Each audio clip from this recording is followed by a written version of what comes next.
Salut à toutes et à tous. On se retrouve comme chaque semaine sur la chaîne YouTube du Couch Corner Club pour parler de NBA et encore mieux des finales NBA. Je suis avec mon pote Rémi. Salut Rémi. Salut Jules, salut à tous. Et il a failli ne pas être là. Et pourtant, vous le voyez pas, c'est toujours Marc Lavoie. Salut à tous. Alors justement, il a trouvé sa piscine. Le problème, c'est qu'il s'est endormi dedans. Il a chopé un peu la crève. J'ai pas vraiment trouvé la piscine, donc je cherche toujours. Par contre, là, on l'a mis vraiment à 5 mètres. On a 5 distances Covid de sécurité. On sait jamais. Moi, je cherche une piscine. Qu'est-ce qu'il a? Rémi va mourir. C'est vrai en plus. Mais putain, à la cuisse, on voit le morceau. Comment j'en ai rien et je m'en fous, je garde. Rémi, je m'en fous, je garde. on peut faire. C'est dans la tête. Je m'en fous, je garde. Celle-là, faut la garder. En fait, Rémi vient de se rendre compte. Hier, et voilà. Vient de se rendre compte que les Bucks vont se faire défoncer. Il vient de le voir là. Je m'en fous, je Il vient de garde. voir un match des Bucks. Je garde. Ah ouais, c'est excellent. De toute façon, Ça va, Rémi mais ils étaient nombreux ou quoi? Ils te tenaient. Ils t'ont tenu. De toute façon, c'est le monteur qui va le monter. Tu vas voir qu'il va le garder. Crampe de merde. Tu veux de l'eau? Tu veux du Ricard? Pardon, une boisson jaune anisée. Ouais, voilà. Ça va, mon ami? Ah, mais t'as joué, mais tu joues encore? J'ai joué hier, je me suis entraîné hier. Oui, mais il faut un permis. Il a joué au Monopoly. Il faut que t'as joué à Le quoi? problème, c'est que. Dites la vérité. À NBA 2K? T'as joué à NBA 2K? Ouais, c'est ça, dites la vérité. Il a joué NBA 2K. Il a une crampe à la jambe alors que c'est l'épouse qui joue lui. T'as joué au Lego avec tes neveux? T'as joué au Playmobil? Et tu sais comment j'ai rien à foutre, je garde. Même si c'est l'avant-dernière vidéo. De toute façon, c'est Cédric qui va le monter, tu vois, qui va le garder. Mais il s'en fout. Il s'en fout. On va dépasser les 30 minutes. Non, mais c'est pas grave. Ça fera. Non, c'est pas grave. Vous avez vu en direct ce que ça fait d'être supporter des Bucks et d'être assis à côté d'un supporter des Suns. En fait, c'est parce que je redoutais cette vidéo. Je me suis dit, putain, on va encore parler des Suns. Et donc la crampe, je l'ai senti vite monter. Alors, par contre, vu que t'as bougé, reparle dans l'axe du micro, tonton. Est-ce qu'on m'entend mieux là? Oui, putain, crampe de merde. Parle plus près. Je vais essayer. Voilà. On cut de toute façon. Non, il coupera pas. Alors, tout ça pour dire que en fait Rémi, il peut pas trop parler, mais il s'associe à moi pour vous remercier pour tous les abonnés, le nombre de vues. N'oubliez pas les commentaires, n'oubliez pas d'aller sur Facebook, sur YouTube, aussi, faire un max de likes, vous abonner sur la chaîne. Alors, je je veux pas faire l'enculeur de mouche, mais allez sur YouTube, ils y sont déjà s'ils voient la vidéo. Hein. Tipeee. Voilà. Moi je savais, c'était pour allez sur la description. embêter Rémi. Ouais, dans la description de la vidéo, vous avez le compte Tipeee, le compte Facebook. On va créer un compte TikTok, Instagram et Twitter, la semaine prochaine. C'est dans la voiture. Hein. Il y a d'abord la piscine, après tous les comptes, ils sont ensemble. Ils arrivent. Et la NFL. La première vidéo NFL sur la chaîne du Couch Corner Club va sortir dimanche prochain. Et il y en aura une chaque semaine, preview de division, jusqu'à la semaine de saison régulière. Donc une vidéo NFL par semaine tous les dimanches. Football américain. Donc je crois qu'on va passer, parce que Minera ça fait 3 minutes 39, 40. On va passer... Julien, il va nous introduire le générique. Direct, on va parler, avant de parler des finales NBA, n'oubliez pas, sport, fun and trash talk, c'est le Couch Corner Club. Générique.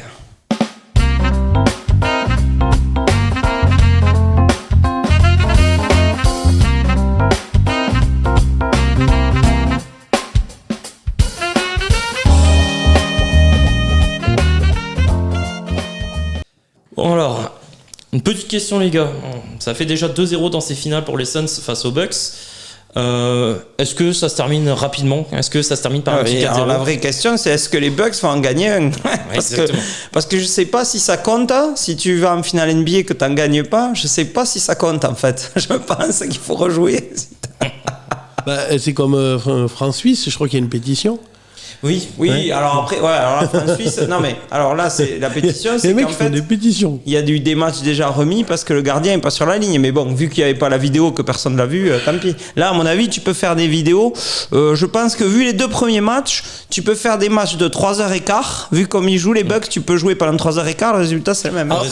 Après, on l'avait dit dans les précédentes vidéos, comme quoi on n'a pas créé une chaîne basket parce qu'on est des pipes. Atlanta, à mon avis, aurait posé beaucoup plus de problèmes aux Suns que les Bucks, on l'avait dit. Donc, et d'ailleurs, alors je sais qu'il y en a un, pour ne pas le citer, je dirais celui qui a des crampes alors qu'il joue à Call of, il n'est pas d'accord avec moi, tu vois, mais à mon avis, ma théorie, c'est que déjà les Bucks sont en finale miraculeusement. Oui. Si Irving et Harden ne se blessent pas, déjà ils se font casser le cul par les Nets.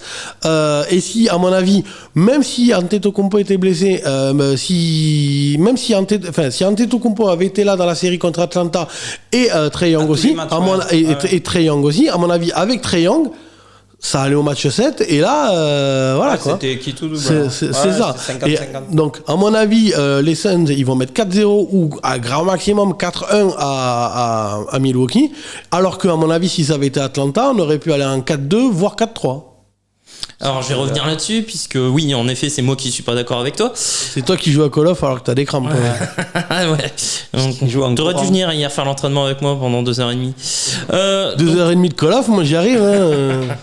Tout ça pour dire, alors certes, oui, Milwaukee a peut-être profité d'un parcours où il y a eu des blessés dans les équipes d'en face, mais je vais prendre Phoenix également. Phoenix a joué des Lakers avec un Anthony Davis blessé. Je n'enlève rien au parcours de Phoenix. Attention, je préfère tout de suite prévenir parce que je vois mon collègue va vite s'enflammer. Tu vas avoir une crampe derrière le pouce si tu continues à raconter des saucisses. Non, mais tout ça pour dire que Phoenix a joué les Lakers avec un LeBron à 70% de ses moyens et Anthony Davis blessé. Ils ont joué ensuite les Nuggets avec Jamal Murray blessé et Will Barton out pendant les 3/4 de la série. Et enfin, ils terminent là, ils affrontent les Clippers en finale sans Kawhi Leonard. Donc moi, je veux bien, mais ça fait partie de la saison NBA. Il y a un lot de blessures, c'est tout. Là, aujourd'hui, on retrouve deux équipes, les deux équipes où il y a le moins de pépins, même si bon, pour l'instant, il y a eu déjà de la casse sur ces deux premiers matchs avec Dario Saric qui se fait les croisés antérieurs et Torrey Craig qui, a priori, pourrait être dispo jusqu'à la fin de la finale. Voilà, c'est la même saison NBA, il y a des blessures partout. Après, moi, je vais quand même revenir sur un truc. Là, les deux trompettes, oui, les Hawks, mais les Hawks ont perdu, ils se sont fait sortir. Ils se sont fait sortir 4-2, sachant qu'en plus Giannis Antetokounmpo n'a pas joué les deux derniers matchs où les Hawks perdent. Alors certes, Trae Young est à 50%, mais Jrue Holiday et Middleton font le taf et les Bucks vont en finale. Donc je tiens aussi à signaler juste une dernière chose. Vous étiez deux à voir les Hawks en finale. Et moi, j'ai dit attention aux Bucks. Et les Bucks aujourd'hui se retrouvent en finale. Oui, d'accord, sur ça, oui. Sauf que dans ce que tu viens de dire, je pense qu'on a une partie de la réponse et de la solution. C'est-à-dire que les deux derniers matchs de finale de conférence gagnés et bien joués par les Bucks, il n'y avait pas Giannis. Oui. Voilà. Donc je pense que la clé, elle est là en fait. Donc tu penses que toi, Giannis, c'est un problème là C'est pas un problème. C'est-à-dire que Budenholzer, il ne sait pas lui expliquer, il ne sait pas lui dire écoute, si tu veux gagner, tu t'intègres dans le collectif et on joue autour de toi. Mais on ne joue pas tout pour toi. Là, cette nuit, il met encore 42 points, des contres, des rebonds, des passes d'ess. C'est sûr, tu peux rien lui reprocher. Mais tu perds. C'est ça la vraie question. La vraie question, c'est ça. C'est est-ce que Giannis, il est payé pour faire des stats ou est-ce qu'il est payé pour amener des titres? Attends, moi, honnêtement, je suis Giannis, que ce soit sur le match 1 ou sur le match 2, je vais pas lui taper sur les doigts. Ah non, mais je lui tape pas. Au contraire, je te dis, lui, il est irréprochable, mais les mecs qu'il y a autour, ils le regardent jouer. Et quand il est pas là, ils se disent bon, il est pas là, il faut qu'on s'y mette. Ok, là, d'accord. C'est dans ce sens-là. Giannis, lui, il fait ce qu'il sait faire. Parce que lui demande de tirer à 3 points et de mettre ses lancers francs, il sait pas le faire. Parce que sur les deux premiers matchs, le grec est quand même ultra complet, ça, Thomas Tognon. Non mais voilà, il fournit, même sur le premier match. Bon, allez, moi j'ai regretté qu'il tire aussi peu puisqu'il fait que 11 tirs sur le premier match. Ouais, mais il est à 6 sur 11, donc au-delà de 50%, il est bien défendu. Et puis il fait quand même 20 points. Hein. 20 points et 17 rebonds pour un match de retour, de reprise. Voilà. Il y a pire comme stats, il y en a qui sont revenus de manière bien plus dégueulasse cette nuit, mais autour, c'est le désert. Quand tu finis à 29% de réussite à 3 points en collectif, que ton jeu est basé sur le tir à 3 points, que même Brook Lopez il tire à 3 points, même Antetokounmpo il tire à 3 points, tu peux pas gagner un match. Tu fais 65% de réussite au lancer franc, tu peux pas gagner ni un match ni une série. C'est pas possible. Regarde les stats des Suns. C'est pas parce que c'est les Suns, ce serait une autre équipe. Hein. Premier match, au lancer franc, ils font 25 sur 26. Oui. Et alors tout le monde dit oh oui, c'est exceptionnel. Non, c'est pas exceptionnel. C'est normal. C'est des pros, les mecs qui s'entraînent. C'est leur métier. Les lancers francs, c'est des points qu'on te donne. Voilà. Et à 3 points cette nuit, alors là peut-être c'est exceptionnel. Alors d'un côté c'est exceptionnel, ils font 20 sur 40. Ouais. 50% de réussite et tu marques 60 points rien qu'à 3 points. Mais si tu regardes toutes les actions, chaque fois qu'un joueur des Suns tire à 3 points, il est seul. C'est-à-dire toi et moi, si on fait arrêt sur image, on sort le joueur qui shoot, on s'y met à nous, on fera que 1 sur 3, on fera pas 1 sur 2, mais on peut jouer. Alors que les actions des Bucks, les mecs, c'est du 1 contre 2, contre 3, avec des crosses, des feintes, des doubles feintes, des open under, des machins. Les mecs, ils se plaignent de pas être adroits. C'est normal. C'est pas du tout le même style de jeu. Moi, c'est par rapport au style de jeu que je veux dire. Giannis, évidemment, on va pas lui jeter des cailloux.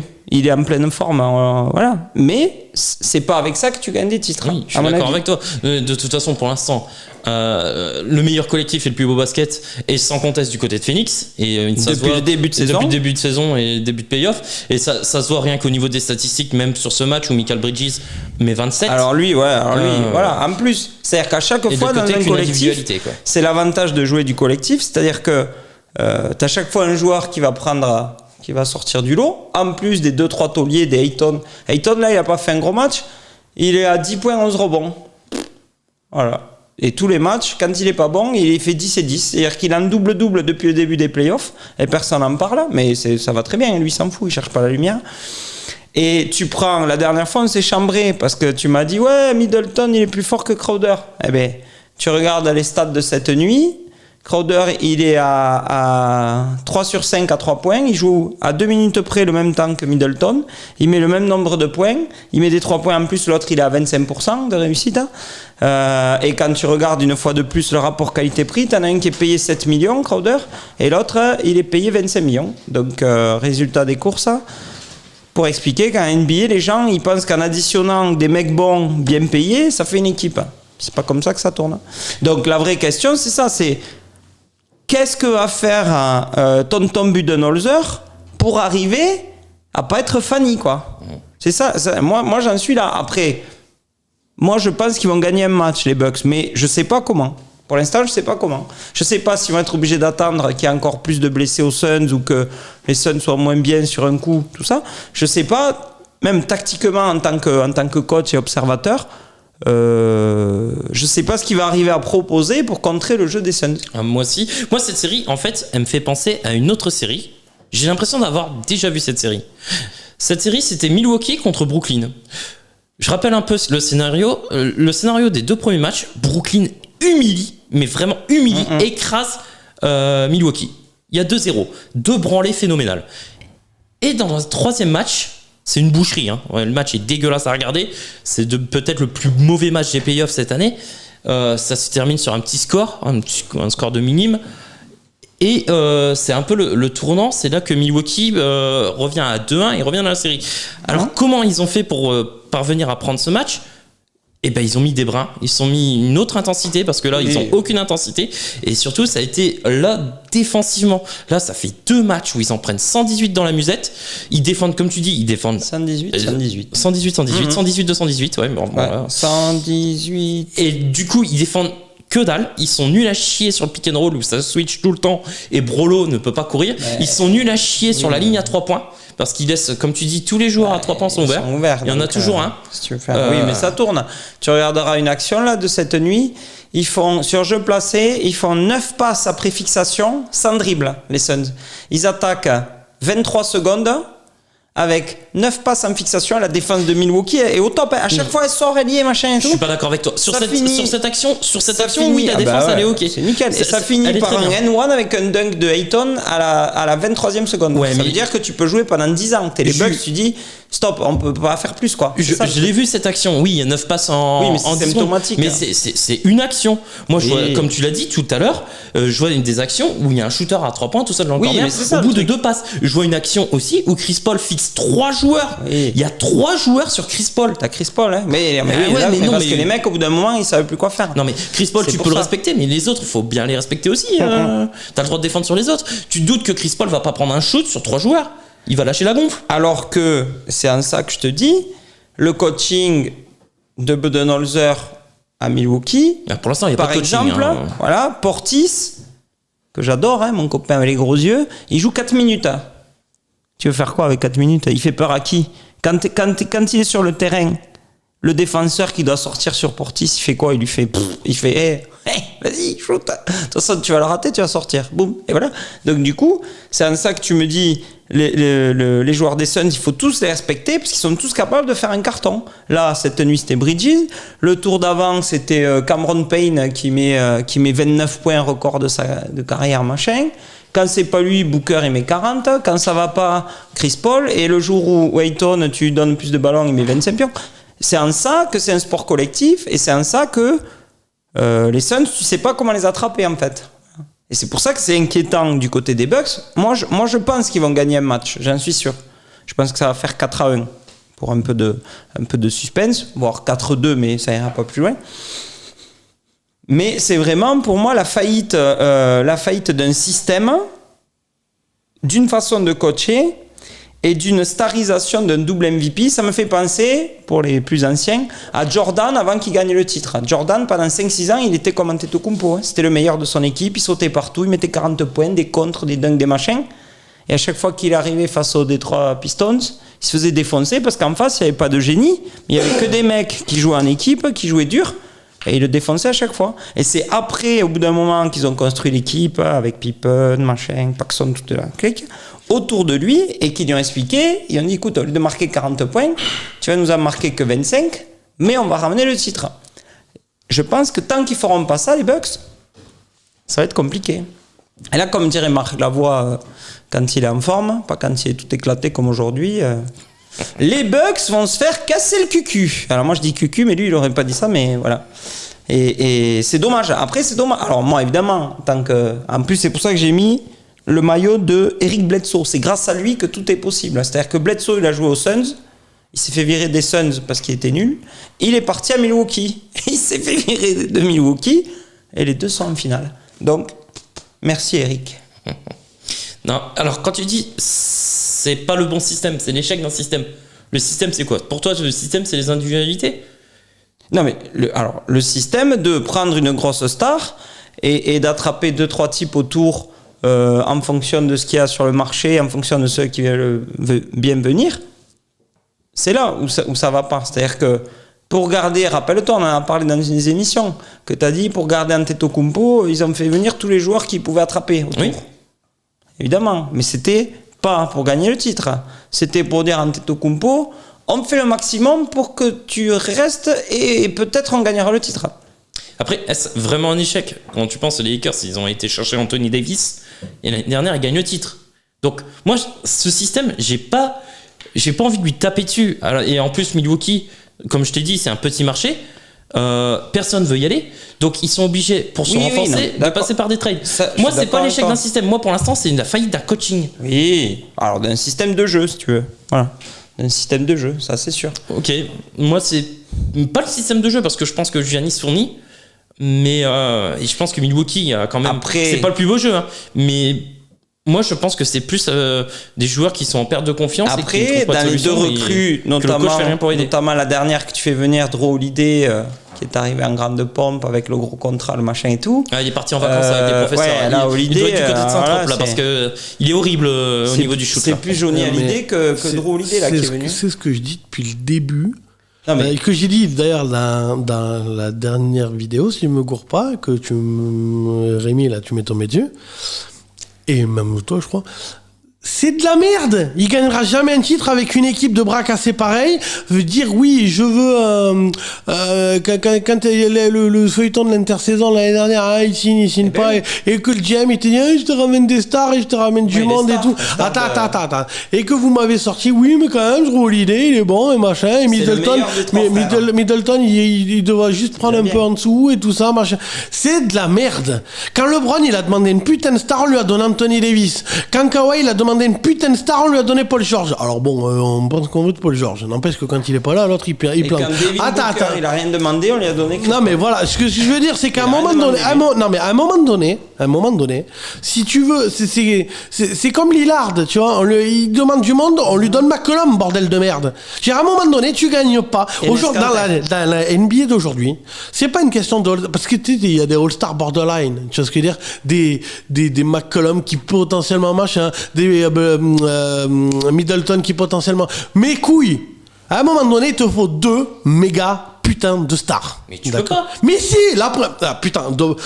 Si, les Lakers, ils ont LeBron et Anthony. Oui, il y a 2 stars. Les Clippers, ils ont Paul George et Kawhi. Il y a 2. Je m'en fous. Les Warriors, ils ont même eu 3 stars. Ils ont eu Klay Thompson, Curry et Durant. Tu me parles des Lakers et des Clippers. Le marché de Los Angeles. Je m'en branle du marché. Mais qu'est-ce que tu me fais chier avec ce putain de marché? On s'en fout du marché. Je te dis. Non, mais donc ma théorie. On parle d'une équipe. On parle donc ça veut dire qu'Antetokounmpo, si ma théorie elle est bonne et que la tienne elle est bonne, ça veut dire qu'Antetokounmpo, bordel de merde, qu'est-ce qu'il fout à Milwaukee?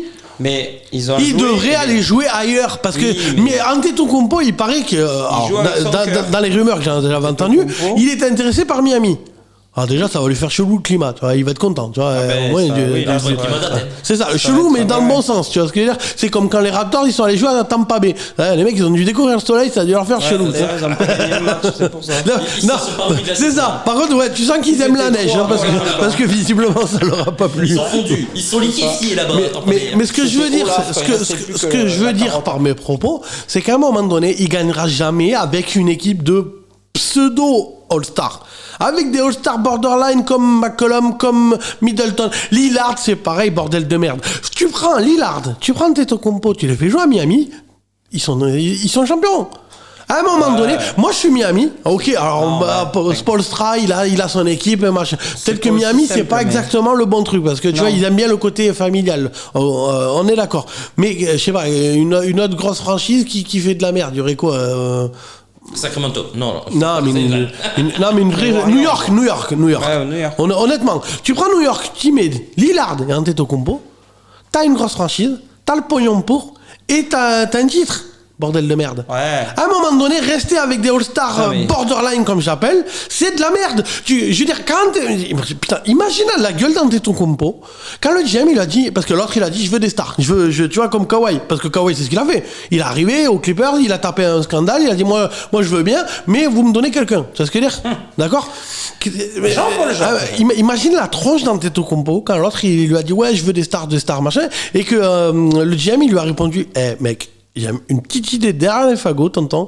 Je vais t'amener Jrue Holiday avec Middleton d'aller faire un Big Three. Mais c'est quoi ce Big Three de merde? C'est quoi ce Big Three de merde? Et un cadeau, on a eu Bobby Portis. Non mais c'est quoi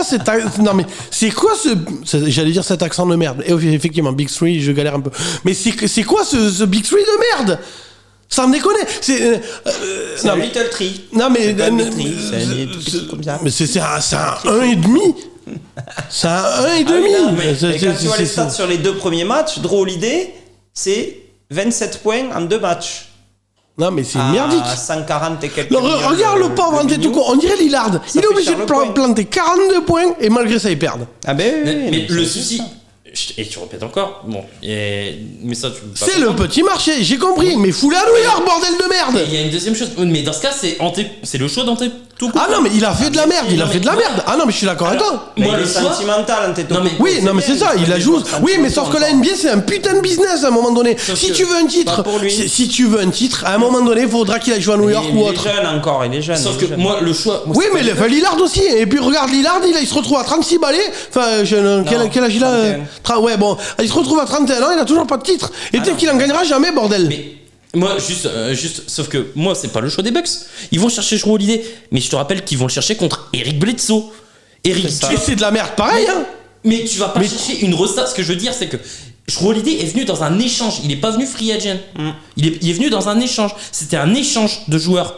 Donc ça veut dire que tu peux pas récupérer une méga star. Voilà, tu peux pas récupérer genre un Damian Lillard contre Eric Bledsoe. Mais tu vires là, mais bordel de merde, tu vires toute l'équipe et tu vas chercher un Lillard ou un truc du genre. Et de toute façon, à mon avis, le débat il est même pas de tu vas chercher machin.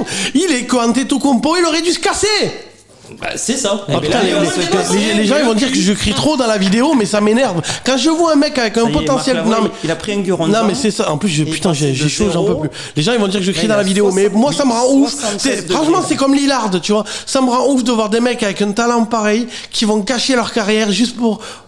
Alors, je suis le premier à aimer pardon. Je suis le premier à aimer la fidélité. Tu vois ce que je veux dire? Je trouve qu'il y a le mec, il y a l'honneur, il y a. Pardon, un texto de ta copine qui nous dit, ah oui, pas sûr. Ah merde. Pas tous les jours, elle nous dit, pardon. Non, mais je suis le premier à aimer la fidélité, l'honneur. Tu vois ce que je veux dire? Quand je vois Kevin Durant qui se balade pour aller chercher les bagues, c'est pas trop ma cam. Tu vois ce que je veux dire? Oui. On est d'accord. Mais à un moment donné, bordel, ils seront peut-être jamais titrés, quoi. C'est bien. Regarde Lillard, il avait dit oui, il faut être fidèle à sa franchise et tout. Même là, il commence à revenir en arrière en disant la fidélité. Non, mais la fidélité, c'est bien, mais à un moment donné. On a combien des stars comme ça? Ça dépend pourquoi tu joues. Très très dur à voir. Regarde, Stockton, Malone, ils ont jamais eu de titre. Me dis pas le contraire, que si New York ils virent tout le monde, ils gardent Randle, ils prennent des mecs après pour les accompagner parce que ça se joue à 5 le basket malheureusement. Mais tu prends Lillard, Antetokounmpo et tu mets trois connards là pour faire 5. Bobby Portis. Voilà. Mais t'as une équipe prétendante au titre et t'as un putain de derby contre Brooklyn. Et c'est pas aussi simple que ça. Mais si, c'est simple, bordel. Faut qu'il se casse de là. Et on en connaît un, Lou Alcindor, non, attends. Alcindor. À un moment donné, il s'est barré. Oui. Il a compris que bon, putain, Milwaukee. D'ailleurs, alors bon, Milwaukee est la première franchise à avoir été champion de l'Ouest et champion de l'Est. Oui. C'est une petite anecdote au passage. Voilà. Mais bref, il devrait se barrer. Lillard devrait se barrer. Il y en a plein qui devraient se barrer de leur franchise. Et un qui a bien fait de pas se barrer, parce que rappelez-vous, il y a 2 ans, quand tout le monde disait oui, Booker, c'est un naufrage dans cette équipe. Quand ils lui ont fait signer le gros contrat, là, tout le monde a dit ouais, c'est un joueur qui veut que du pognon, il aurait pu se barrer ailleurs pour gagner le titre. Le Book, il avait réfléchi, et aussi parce qu'il est fidèle à Phoenix, qu'il a été super bien reçu, entouré et compagnie, que quand on connaît l'histoire de Booker, sa maman est mexicaine, donc c'est proche de la frontière mexicaine. Il fait beaucoup de choses pour la communauté. Non, mais c'est bon. Il fait plein de choses pour la communauté autour. Et ce qu'ils ont fait, c'est que non seulement ils lui ont donné un peu des sous-sous, mais ils ont dit écoute, voilà, on s'est planté, parce que les Suns, j'étais les premiers à leur tirer dessus. Les tours de draft, quand ils ont balancé des mecs, des Josh Jackson, des Dragan Bender, des machins comme ça. Voilà. Sauf que maintenant, avec un peu de patience, un coach qui va bien, et des mecs fidèles, mais qui sont là pour partager le ballon. Tu vois, quand Bridges, il met 27 points cette nuit... ça n'empêche pas Booker d'en mettre 30 et quelques et de le féliciter à la fin. C'est pas, ah ouais, il a marqué un peu plus que moi et il a eu le ballon de plus. C'est la même chose, je retrouve avec un mec comme Booker et Chris Paul et DeAndre Ayton et Jake Crowder. Ils sont tous sur la même longueur d'onde. Il y a un truc, soit t'as une putain d'équipe où ils sont tous comme ça, c'est-à-dire t'as une resta, Booker, t'as Chris Paul quand même qui est pas un trou du cul, tu vois. Mais la star, c'est Chris Paul. Mais regarde, c'est comme Luka Doncic, bordel de merde. Il gagnera jamais avec cette équipe merdique. Il gagnera jamais. Et en plus, viens pas me dire que les Mavericks, c'est pas non plus une grosse franchise. Mais il gagnera avec Dallas. C'est pas un énorme marché, Dallas. Hein. Oui, mais c'est plus que Milwaukee. Plus que Milwaukee, il est là. Mais ce que je veux dire, c'est que Luka Doncic, c'est pareil. Qu'est-ce qu'ils ont voulu faire? Ils ont voulu lui donner à Porzingis. Parce que Porzingis était censé être très bon. Bon, on a vu ce que ça donnait. Mais ce que je veux dire, c'est que oui, mais le nom Porzingis. Moi, demain, il y a 3 ans, on me propose Jrue Holiday, Middleton ou Porzingis. Je prends Porzingis. Hein. C'est sûr. Aujourd'hui, à l'heure actuelle, non. Je prendrais même pas Porzingis par rapport à. Moi, pour jouer à l'OTB, je le prends. Oui, mais non, mais voilà. Il pourra pas tirer à 3 mais ce que je veux dire, c'est qu'à mon avis, c'est le même problème. Alors que tu prends un mec comme Giannis ou bon, après c'est un emmerdement de poste, mais Lillard et tu fous avec Doncic, mais t'imagines l'équipe? Tu vois ce que je veux dire? Il y a des mecs comme Lillard, comme Doncic, ou comme Antetokounmpo. S'ils restent dans leur franchise merdique tout seuls, ils ne gagneront pas. À un moment donné, faut faire comme Kawhi. Kawhi, il est arrivé, il a posé ses coups sur la table, il a dit aux Clippers, moi, il n'y a pas de problème, je viens. Mais putain, vous avez intérêt de me trouver une méga star. Ouais. Et la preuve, ça fait 2 ans qu'il est aux Clippers, il a toujours pas gagné. Oui, non, mais alors, le problème de. Non, attends, laisse-moi finir. Attends, le problème avec Kawhi, c'est que son niveau a largement baissé, je trouve, quand même. Hein. Moi, ton système, il marche pas.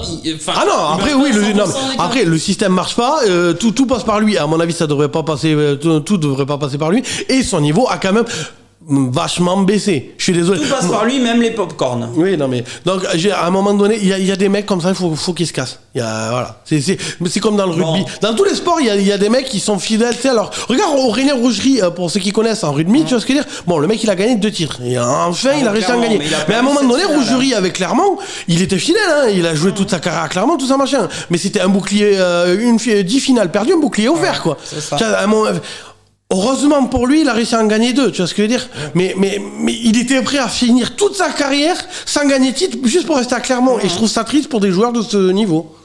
Donc, c'est des choix. La question, c'était les Suns, en combien de matchs ils vont défoncer les Bucks? Donc tu penses que ça va vers 4-1 du coup? Ouais, 4-1. Quoi, 4-0 ou 4-1, mais pas plus. Moi, je pense que le match 3 va être vraiment un match pivot. C'est-à-dire que si les Suns Après, le match 3, il se joue chez les Bucks aussi. Oui, ça va être une autre limonade. Je pense que c'est moi, celui-là. je pense que Oui, je pense qu'ils vont prendre celui-là et le prochain, ils perdent même à domicile. moi, je pense que si les Bucks prennent le match 3, on peut avoir enfin une vraie série. C'est vraiment pour moi mon opinion. Moi, honnêtement, pour l'instant, je suis très déçu, mais vraiment très déçu des choix de coaching et de la défense des Bucks. Des choix de coaching, quand j'en parle sur pick and roll et la ligne des 3 points qui n'est pas défendue, ça me gonfle d'une force. Donc moi, ça va dépendre des Bucks et je suis persuadé que Middleton et Jrue Holiday ne vont pas faire des matchs sur la série comme ils l'ont fait sur le match 2. À un moment, ils vont retrouver de l'adresse. C'est 2 très forts joueurs, des All-Stars. Donc à un moment, voilà quoi.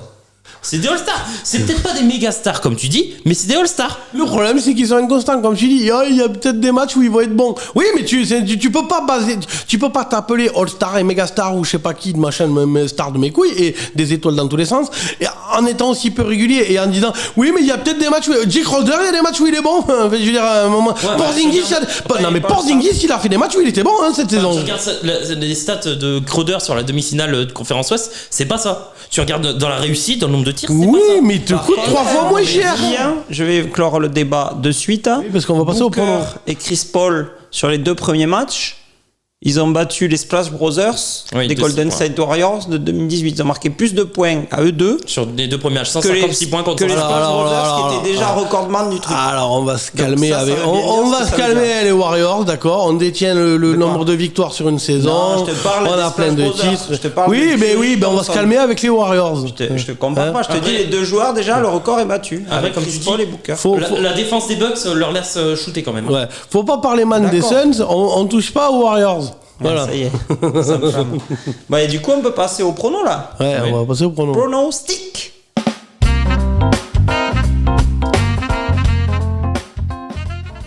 Ok, bah du coup, par rapport à la semaine dernière, c'est simple, on a eu tous le même score, 1 sur 2. Donc je suis devant. Bah non, je suis toujours devant. Ça... T'as toujours un métro de retard. En même temps, c'est lui qui compte, c'est bizarre quand même. c'est quand même un peu dangereux d'être devant Rémi, il faut faire attention. Et je tiens à répéter que j'étais le seul à voir Milwaukee encore en finale.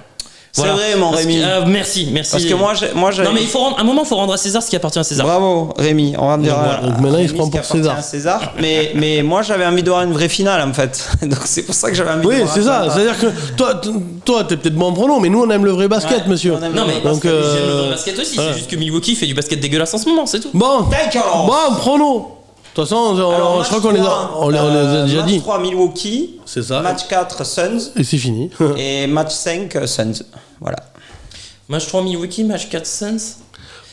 Pareil, le prochain, le match 3, là, Milwaukee, c'est Milwaukee qui le prend. Et les Suns regagnent derrière. Donc on est en 3-1. Et ils finissent match le boulot à la maison. Ils finissent en Arizona et ils laveront l'affront de la finale de 93 où ils perdent au match. Et ils gagneront le trophée chez eux. Voilà, je vais me démarquer. J'ai tenté un démarquage parce que je veux avoir une vraie finale. Match 3 Milwaukee, match 4 Milwaukee, match 5 Suns.